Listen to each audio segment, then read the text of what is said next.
There comes a moment in life when silence grows louder than noise. You've seen decades pass. You've watched the world change. And yet, no one prepared you for this chapter. The part where your body slows down, but your soul starts to speak louder than ever. They call it old age. But what if it's actually your second life? A life built not on speed, but on wisdom. Not many will tell you this, but how you age is not written in stone. It's shaped by your daily choices, the habits you hold, and the mindset you carry. Right now, there are 12 powerful habits, hidden in plain sight, that are helping people over 60, 70, even 80 lives stronger, brighter, and more fulfilled than ever before. These aren't medical secrets, they're life secrets, the kind that make you feel alive again, even in a world that often forgets to see you. So if you've ever wondered, is it too late to feel good again? This video is your answer. Let's begin. Every powerful life begins before the world wakes up. There's a sacred moment each morning when the world is still. No phones, no noise, no rush. Just you, alive, breathing, and in control. But most people let it slip away. They wake up tired, move on autopilot, and give their first energy to chaos instead of clarity. Not you, not anymore. Because the first habit to aging well, truly living well, is simple but life-altering. Reclaim your mornings. This doesn't mean waking up at 5 a.m. to run marathons.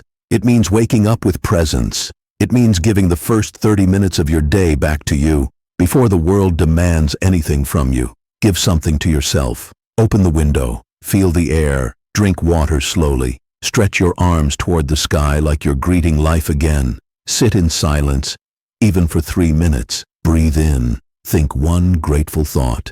No matter how small, these aren't routines. They're rituals, anchors that pull you into the now and away from regret or fear. Because when you start your day with calm and clarity, the rest of the day listens. Mornings are not about time, they're about ownership. You've earned this space, and you'll be amazed what a peaceful morning can do to an aging body. It lowers stress, sharpens focus, even improves digestion and heart health. Most people spend their mornings reacting to life. You'll spend yours designing it, and that one shift can change everything. So tomorrow, don't just wake up. Rise with calm, with intention, with quiet power, because reclaiming your morning is how you begin to reclaim your life. You reclaimed your mornings. Now it's time to reclaim your connection, because the body doesn't just thrive on movement, the mind thrives on belonging. You see, loneliness doesn't always arrive as sadness. Sometimes it shows up as silence, fewer phone calls, less laughter, whole days passing without hearing your name spoken aloud. And that kind of silence, it wears down the brain faster than age ever could. This is why it is not optional. It's essential. Stay social. Stay sharp. Your brain is not a machine. It's a living conversation. It needs stories. It needs listening. It needs to be needed. Social connection isn't about being surrounded by people. It's about shared energy. A phone call, a coffee, a few minutes of laughter with someone who sees you. Call an old friend. Join a morning walk group. Talk to the shopkeeper a little longer. Even smiling at a stranger in the park activates parts of your mind that are designed for connection. And here's the truth no one tells you. The most dangerous thing for the aging mind isn't forgetting, it's withdrawing. Because the moment you stop being part of the world stops being part of you. But when you stay social, on your terms, in your rhythm, your memory sharpens, your thoughts come faster, your heart feels lighter. It's not about being busy, it's about being connected. So just like your morning, don't wait for someone to invite you back into the world. Step into it, one hello at a time, because your voice still matters, your presence still matters, and every conversation is another thread tying you back into the richness of life. Once the mind feels alive again, the body starts asking to follow. You've reclaimed your mornings. You've reawakened your sense of connection. Now it's time to come home to the one thing you carry every day, your body. You see, aging doesn't happen all at once. It sneaks in quietly. A little stiffness here, a bit more effort to stand, an extra second before you trust your balance. But here's what most people never realize. Motion is memory. When you move daily, even gently, your body remembers how to live. This is habit number 3. Move daily, age slowly. You don't need heavy weights. You don't need perfect joints. You need momentum. Gentle, steady, forgiving momentum. Stretch your arms overhead each morning like you're reaching for the sky. Take short walks. Roll your shoulders. Breathe deeply while standing. Dance when no one's watching. Because stillness, while comfortable, is a trap. The less you move, the less you can move. And slowly, the body forgets how to support you. But when you move with intention, every day, even a little, your body responds. It remembers strength. It builds balance. It gives you back confidence, one step at a time. Movement isn't just about fitness. It's about freedom. The freedom to climb stairs, to walk without fear, to reach, lift, carry, and live on your terms. So listen to your body. It may creak, it may resist, but it's not done. It's waiting for your permission to begin again. And every time you move, you remind it, we're still in this. We're not giving up. You don't need to chase youth. You need to honor motion, because it is the bridge between independence and decline. And the best part? It starts with a single step. The body that moves needs fuel, but the soul that endures needs care. You've reclaimed your mornings. You've reconnected with people. You've begun to move again. And now, it's time to feed the fire. Not with trend diets, not with restriction or guilt, but with deep nourishment. Food that doesn't just fill you, but heals you. This is habit number 4, nourish to flourish. Because what you put into your body after 60 doesn't just affect your waistline, it affects your bones, your brain, your mood, your sleep, even your memory. Every bite is a message, a signal to your cells, decay or rebuild. And here's the truth most ignore. Aging isn't fueled by time alone. It's fueled by inflammation, imbalance, and neglect. And the answer isn't in pills. It's on your plate. Choose color, greens that fight disease, bright fruits that protect your heart, whole grains that steady your energy, healthy fats that keep your brain sharp. You don't need to count every calorie. You need to respect what you consume. Start simple. Cut down on processed sugar. Drink more water than you think you need. Eat slowly, mindfully. Bless your food. Be grateful for it. Because eating isn't just about survival anymore. It's about vitality. And when you fuel your body with intention, you'll feel it respond. Your digestion eases. Your skin glows. Your mood stabilizes. And your energy, without caffeine or shortcuts, begins to return. Food is not the enemy. It's your ally. So the next time you sit down to eat, ask yourself, will this feed my strength or feed my struggle? The choice, every single day, is yours, and it's one of the most powerful choices you still control. A well-fed body can survive, but only a curious mind truly lives. You've begun to move again. You're nourishing yourself with intention. But now, it's time to wake up the most powerful tool you've always had, your mind. Here's something most people forget after 60. Growth doesn't retire. Curiosity doesn't age. And your brain, it's still hungry. This is habit number 5. Never stop growing. Because when you stop learning, you don't just slow down. You start fading. But when you feed your mind, even with small sparks of newness, it lights up. It rewires. It rebuilds. It remembers. Read a page from a new book each morning. Learn the name of a new plant on your evening walk. Try a new recipe, a new word, a new language, or a new app. Take a class. Ask questions. Watch a documentary that challenges what you think you know. You're not too old. You're too wise not to. Because learning isn't just about information. It's about evolution. It strengthens your memory. It builds new neural pathways. It protects you from cognitive decline. And most importantly, it reignites your sense of possibility. The world hasn't stopped teaching. Most people just stopped listening, but you're still alive. You still can learn. And every time you do, you tell your brain, we're not done yet. So let this month not be another copy of the last. Let it have a new chapter, a new challenge, a new reason to say, I'm still growing. Because the moment you stop seeking, you start shrinking. And the moment you chase knowledge, you reclaim life. one new idea at a time. The world didn't get quieter, it just moved to a different frequency. You've reopened your mind. You're growing again, one thought, one new idea at a time. But to truly thrive in today's world, you must reconnect with where the world now lives, and that's online. This is habit number 6, digital confidence, because technology isn't just for the young, it's a tool for the willing. And the truth is, the digital world isn't your enemy. It's your bridge to knowledge, connection, independence, and relevance. Yes, it can be intimidating, the screens, the buttons, the updates. But behind that small glowing rectangle in your hand is a universe, one that allows you to see your grandchildren's faces across continents, to learn something new at midnight, to manage your health, your money, even your memories. Every time you say, "I'm too old for this," you close a door. But every time you say, "Show me how," you prove to yourself you're still in control. Learn to send a message, make a video call, search your favorite music on YouTube, watch something that makes you laugh. Use it as a tool, not a distraction.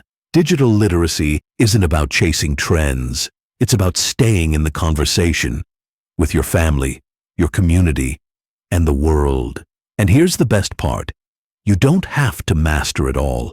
You just have to take one small step, then another, because confidence doesn't come before action. It comes from action. So the next time you hold your phone, don't see it as a barrier. See it as a key. And with it, unlock a world that still wants you in it. You're not falling behind. You're just getting started. True wealth isn't measured by what you keep, but by what you give away. You've stepped into the digital world. You've shown your mind it's still sharp, your body it still matters. But now, it's time to speak to something deeper. The part of you that still wants to matter in the lives of others. This is habit number 7. Give back, feel richer. Because no stage of life is more powerful than the one where you have something to give. Wisdom, time, compassion, presence. And here's the beautiful truth. There's someone out there right now who needs what you carry. Your story, your experience, your quiet strength. Volunteering doesn't have to be grand. It could be reading to children at a local school, helping serve tea at a temple, mentoring someone younger, listening to a lonely neighbor who just needs to be heard. These moments don't just fill the hours, they fill your heart. Because helping others reminds you, you're still needed. You're still a contributor. You still have impact. And giving doesn't drain you. It enriches you. Studies show that seniors who engage in acts of service experience better mental health, reduced stress, even longer life expectancy. But beyond the science, it's the joy, the spark. The feeling of waking up knowing today is not just about you. It's about what you can do. So don't underestimate your presence. You don't need wealth to give. You just need willingness. Because in the end, legacy isn't built by what we leave behind. It's built by the lives we touch while we're still here. Give. Not to feel important, but to remember that you always were. You give so much to others, but when was the last time you gave your mind a moment of peace? You've rediscovered the power of contribution. You've felt the joy of giving. Your time, your story, your presence. But even the strongest hearts need space to breathe, and even the wisest minds need silence to sharpen. This is habit number 8. Declutter the mind. Not by doing more, but by doing nothing. Just 5 minutes, no talking, no screens, no background noise, just stillness. Because here's what no one tells you. Most of your stress doesn't come from the world around you. It comes from the clutter inside your own mind. Thoughts spinning, memories crowding, worries repeating themselves like old records on loop. Silence breaks the pattern. It doesn't erase your thoughts. It softens them. It gives your nervous system a chance to reset, your breath a chance to deepen, and your soul a chance to whisper. You don't need to meditate like a monk. You just need to sit, alone, still, aware. Feel the air. Notice your heartbeat. Watch your thoughts come and go like clouds. In that space, something powerful happens. You begin to hear the voice beneath all voices, your own, not the one shaped by fear or noise, but the one rooted in peace. The one that says, "You're okay. You've done enough. You can rest." This habit takes no strength, no money, no perfect setting, just willingness. 5 minutes a day to clear your inner desk, to stop carrying every burden all at once, to return to yourself. Because clarity doesn't come from thinking harder, it comes from thinking less. So sit, breathe, and let silence become your new strength. Before the world sees you, you must first see yourself. You've found silence. You've created space in your mind for peace, for clarity.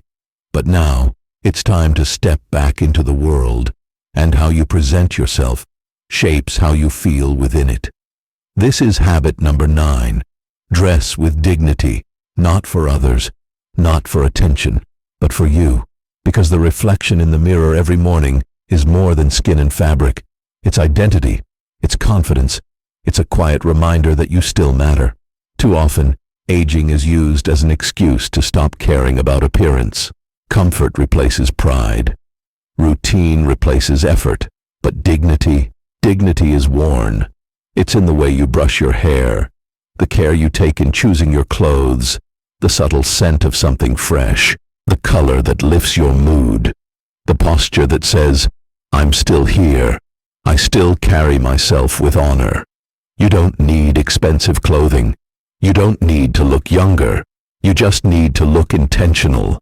Because when you respect how you present yourself, you begin to walk differently, speak with more conviction, and approach each day with a quiet kind of strength. Even on the days you don't feel your best, especially then, get up, get dressed, look yourself in the eye, and remind the world and yourself that confidence isn't about perfection. It's about presence.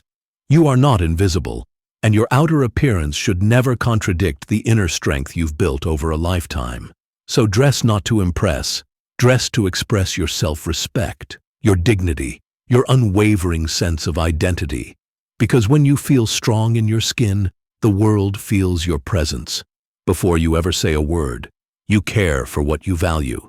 So the question is, do you still value you? You've looked in the mirror and dressed with dignity. You've reminded the world and yourself that you are still here, still present. Now it's time to go deeper, to care not just for how you look, but for how you live. This is habit number 10. Plan your wellness. Because self-respect doesn't end with the clothes you wear. It continues with the choices you make about your health. Too many ignore the signs. That pain in the knee, that dizziness you dismiss, the fatigue you call just age. But listen, aging is natural. Neglect is not. Your body has served you through every season. And now, it needs your partnership, not your silence. Regular checkups aren't a sign of weakness. They are acts of power. They say, "I'm still in charge of this body. I choose to protect it." Schedule that appointment. Get your blood pressure checked. Talk about your sleep. Ask the uncomfortable questions before they become urgent ones. Prevention doesn't look heroic, but it is. It's the quiet discipline of someone who refuses to drift into decline. Someone who says, "My future is worth protecting." And here's the truth. The strongest people don't wait until something breaks. They maintain what matters. So plan your wellness like you'd plan anything valuable. Mark the dates. Keep the records. Celebrate progress, not just birthdays, but blood sugar numbers, mobility, sleep quality. Because every small check is a massive act of love for the version of you that still wants to walk, laugh, move, and be free 5, 10, 15 years from now. Caring for yourself is not vanity. It is vision. And the sooner you act like your life depends on it, the longer, stronger, and more vibrant your life will be. The moment you stop wondering is the moment you start disappearing. You've learned to care for your body like a temple, with attention, intention, and respect. But the body is only half the story. Because a strong body without an engaged mind begins to dim. This is habit number 11. Stay curious. Stay alive. Curiosity isn't just for the young. It's for the awake, for the ones who understand that life doesn't stop being interesting. People just stop paying attention. Ask questions, big or small. How does this work? Why is that tradition practiced? What's growing in my neighbor's garden?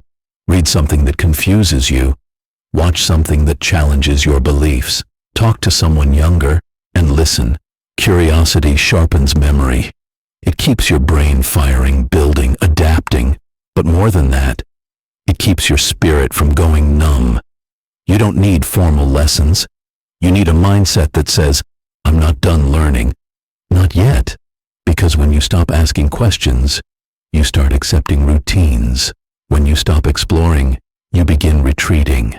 And when you stop being interested in life, life stops showing its magic to you. Every day is a classroom. The birds still teach rhythm. The wind still teaches change.